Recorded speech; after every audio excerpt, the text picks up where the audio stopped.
We're here this morning to say no to what we have always refused. We have been attacked for 7 years. Our throats have been slit. We have been driven out of our homes. Nobody has said anything. Even the generals who want to seize power, they were silent. Now we have been very lucky enough to have a captain who has taken his responsibilities to come. Is the West afraid of Traore or the newly awakened youth of Burkina Faso? With Traore extending his tenure, the West has grown concerned. However, the true reasons for their worry are concealed beneath a different facade. Some sources claim they fear Traore, while others suggest it is the youth they fear. But why would they be afraid of the youth? Perhaps because a strong and empowered youth would resist exploitation. Let's find out.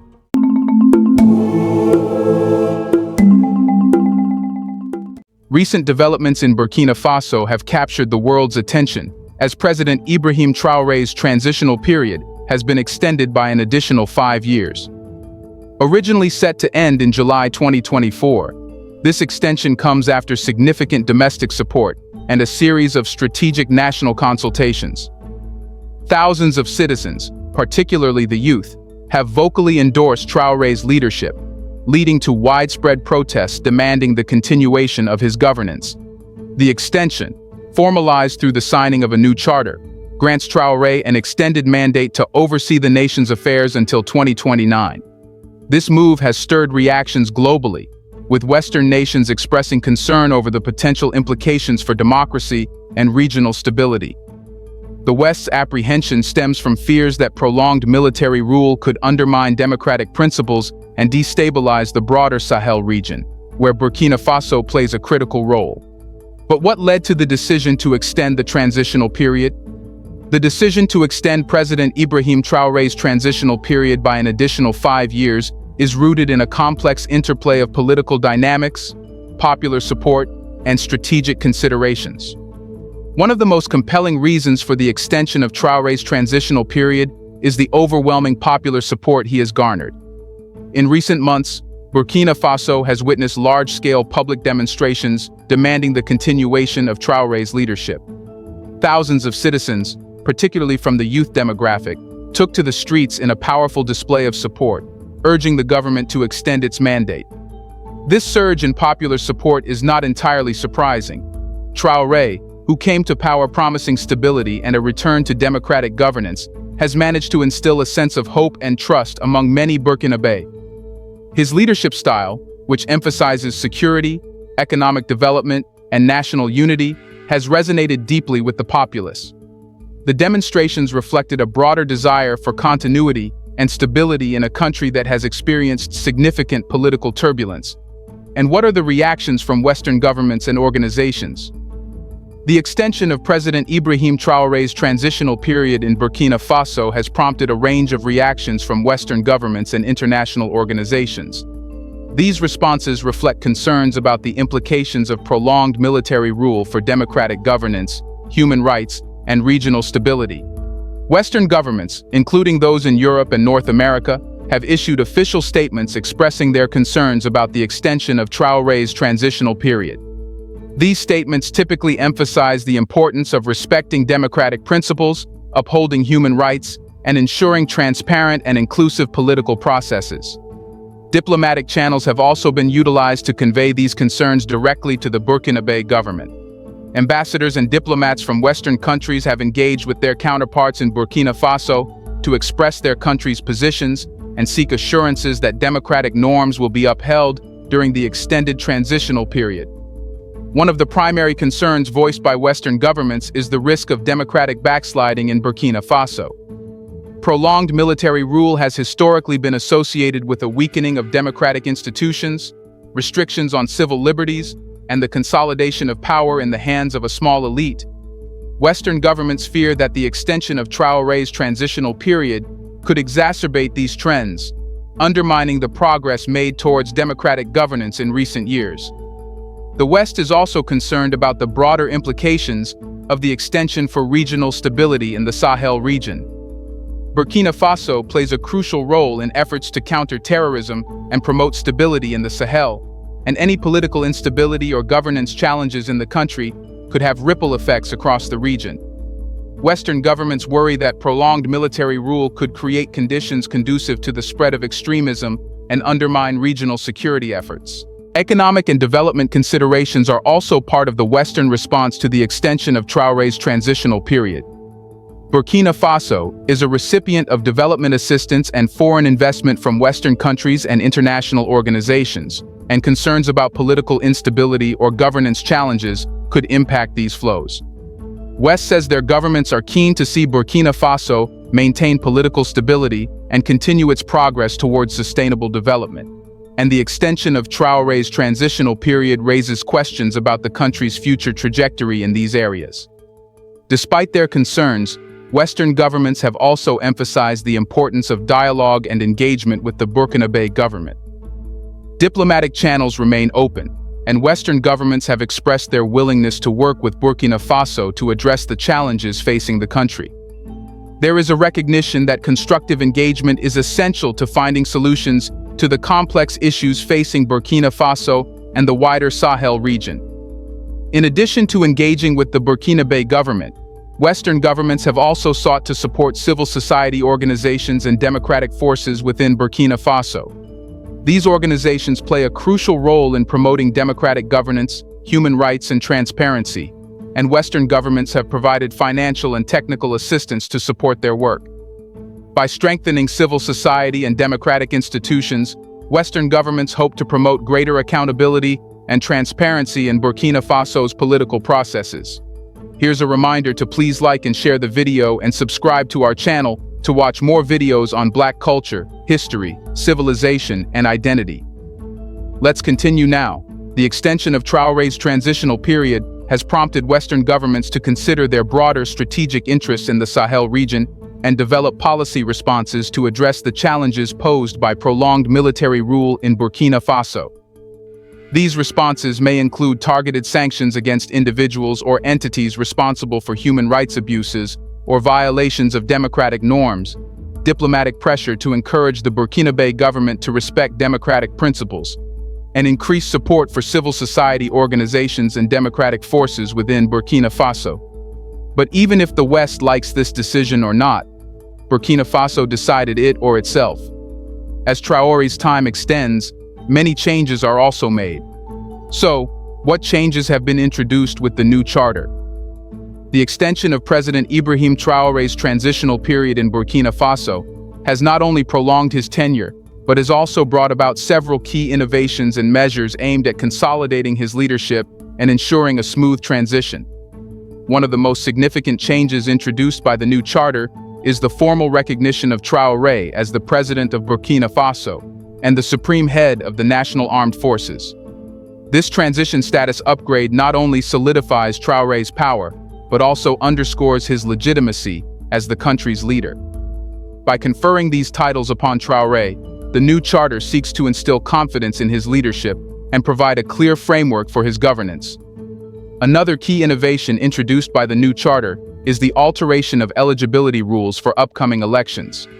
Under the previous framework, individuals serving in transitional roles were typically barred from participating in future elections. However, the new charter allows the President, Prime Minister, and President of the Legislative Assembly to run for office in the next elections. This change marks a significant departure from past practices and reflects a broader shift towards inclusivity and openness in Burkina Faso's political system. By allowing transitional leaders to stand for election, the new charter aims to provide continuity and stability, while also ensuring that the country's democratic processes remain robust and competitive. To oversee the implementation of Burkina Faso's strategic vision and ensure that national objectives are met, the new charter establishes a new organization called the Committee for the Oversight of the Implementation of the Government's Strategic Vision.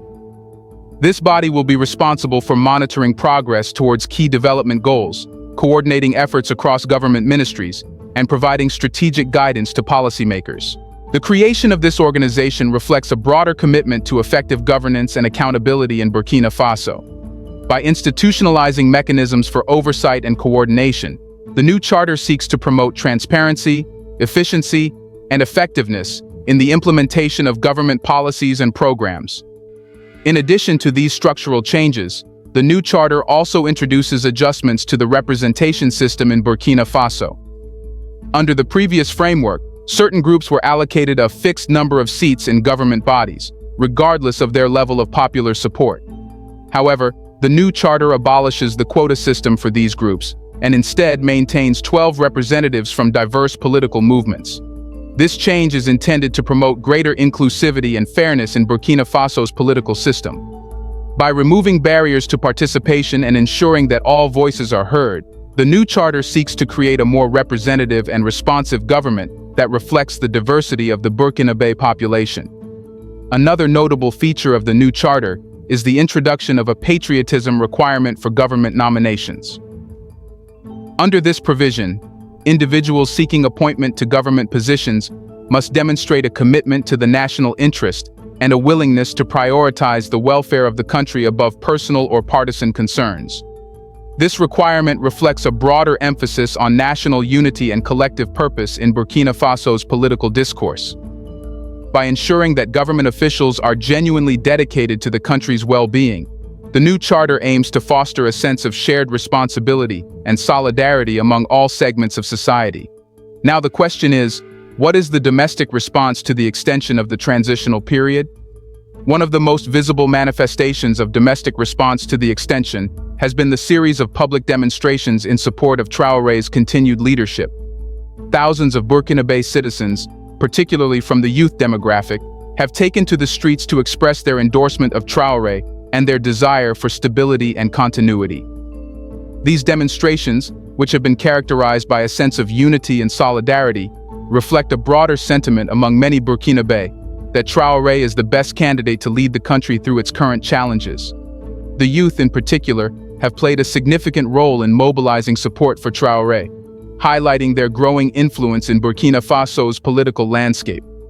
While many domestic groups have expressed support for the extension of Traore's transitional period, there are also voices of dissent, particularly among political parties and opposition groups that were not involved in the national consultations leading up to the decision. These groups have criticized the extension as undemocratic and have called for greater inclusivity and transparency in the country's political processes. Some opposition leaders have accused Traore of consolidating power and marginalizing dissenting voices, pointing to the new charter's provisions regarding eligibility for upcoming elections and representation adjustments as evidence of a lack of genuine commitment to democratic governance. Civil society organizations and advocacy groups have also been active in responding to the extension of Traore's transitional period. While some have expressed support for the extension, particularly those with ties to the government or a vested interest in stability and continuity, others have raised concerns about the implications for democracy, human rights, and governance. These groups have called for greater transparency, accountability, and inclusivity in Burkina Faso's political processes, emphasizing the importance of dialogue, engagement, and respect for fundamental freedoms. They have urged Traore and his administration to listen to the voices of all Burkinabe citizens and to take concrete steps to address their concerns and aspirations.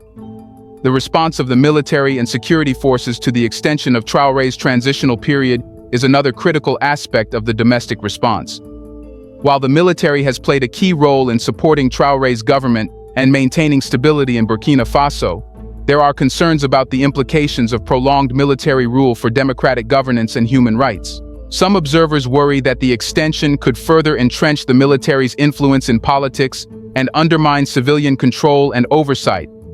Others argue that the military's involvement in governance is necessary to maintain stability and security in a country facing significant internal and external threats. The extension of Traore's transitional period is also likely to have significant economic and social implications for Burkina Faso. The business community, in particular, is watching closely to see how the extension will affect investment opportunities, economic growth, and government policies affecting the private sector. Civil society organizations focused on social issues such as education, health, and poverty alleviation may be concerned about the impact of prolonged political uncertainty on their ability to advocate for change and mobilize resources. What potential scenarios could unfold in Burkina Faso, and what strategic recommendations can be made? The extension of President Ibrahim Traore's transitional period in Burkina Faso has set the stage for a range of possible future scenarios, each with its own implications for the country's political stability, economic development, and regional standing. In one scenario, Traore successfully consolidates his power and oversees a period of stability and economic development in Burkina Faso. The government implements key reforms, addresses governance challenges, and strengthens its partnerships with regional and international actors. Security forces maintain control over insurgent groups, and the country experiences relative peace and prosperity. In another scenario, political instability and conflict escalate in Burkina Faso, leading to violence, displacement, and humanitarian crises. Opposition groups and civil society organizations reject Traore's leadership, and protests and demonstrations intensify. Security forces struggle to maintain control, and insurgent groups exploit the chaos to advance their agendas. And if Burkina Faso undergoes a successful democratic transition, leading to the consolidation of democratic governance and the implementation of key reforms, Traore steps down at the end of his extended transitional period, and free and fair elections are held to elect a new government. Democratic institutions are strengthened, and civil society organizations play a key role in shaping the country's future. But from the past, it appears Traore will handle the power well, and Burkina Faso will be headed to betterment. This time the decision was made by the youth, and one must trust the youth. Overall, irrespective of this political matter, is the youth being active a good sign? The active engagement of youth in Burkina Faso, as seen in their significant role in supporting the extension of President Ibrahim Traore's transitional period, is indeed a positive development. Youth activism can have far-reaching benefits for a nation's political, social, and economic landscape. Youth involvement can invigorate the political process by introducing fresh perspectives and innovative ideas. Young people often bring a sense of urgency and a willingness to challenge the status quo, which can lead to more dynamic and responsive governance. Their activism can help to address issues that may be overlooked by older generations, such as digital rights, climate change, and modern education needs. Active youth participation can also promote greater accountability and transparency in government. Young activists are often at the forefront of campaigns demanding ethical governance, anti-corruption measures, and greater transparency in decision-making processes. By holding leaders accountable, they contribute to the strengthening of democratic institutions and the rule of law. When young people are politically active, it encourages broader civic engagement. Their involvement can inspire other segments of the population to become more engaged in political and social issues, fostering a culture of participation and responsibility. This can lead to a more informed and active citizenry, which is essential for a healthy democracy. Youth activism helps in building leadership skills and a sense of responsibility among young people. By participating in political and social movements, they gain experience in organizing, advocacy, and public speaking. These skills are valuable not only for their personal development, but also for the future leadership of the country. In many countries, including Burkina Faso, young people make up a significant portion of the population. Their active participation in political processes ensures that their interests and needs are represented. Policies and programs that cater to the younger generation's aspirations can lead to more inclusive and sustainable development. Historically, youth movements have been powerful drivers of social change. From civil rights movements to environmental activism, young people have often been at the forefront of pushing for progress. In Burkina Faso, the youth's active engagement can similarly drive important social changes, addressing issues such as unemployment, education reform, and gender equality. Youth engagement is crucial for peace and security. Young people who are involved in positive political and social activities are less likely to be drawn into violent extremism or criminal activities. By providing constructive outlets for their energy and aspirations, society can harness the potential of youth for nation building rather than allowing it to become a source of instability. Is it possible that West is concerned because the youth has woken up? Historically, Western countries have had significant interests in African nations, primarily driven by access to natural resources, economic investments, and geopolitical influence. For these countries, Stability and predictability in leadership are often crucial to maintaining these interests. Traore's extended leadership is viewed as providing a semblance of stability, thereby reducing immediate concerns over his tenure extension. However, the youth in Burkina Faso, as evidenced by their strong support for Traore and their demands during the national consultations, represent a dynamic and politically awakened demographic. This awakening poses a potential challenge to Western influence. A disengaged or politically dormant youth is easier to influence through various soft power strategies such as cultural exchanges, educational programs, and economic incentives. In contrast, a politically engaged youth is more likely to resist external influences and advocate for policies that prioritize national interests over foreign ones, thereby complicating efforts to maintain the same level of influence and exploitation. There are historical precedents where youth movements in Africa have led to significant political changes, often resulting in reduced Western influence. The anti-colonial movements of the mid-20th century are prime examples where politically conscious youth played pivotal roles in shifting the political landscape, often to the detriment of colonial powers. Such movements tend to push for governance that is more transparent, accountable, and geared towards equitable economic policies. This kind of governance might challenge existing agreements and business practices that favor foreign entities, leading to potential renegotiations or even the termination of contracts. Given these factors, it is plausible that the West is more concerned about the implications of an awakened and politically active youth in Burkina Faso than about the extension of President Traore's rule.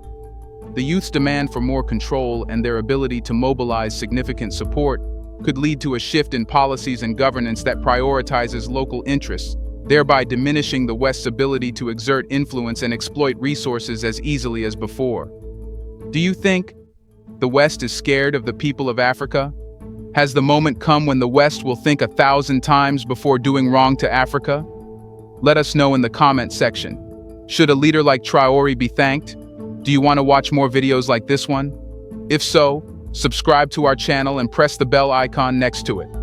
We have decided to bring videos on something nobody talks about: the Black culture, civilization, history, and evidence about how glorious Blacks have been. Thanks for watching, and until the next video, stay tuned.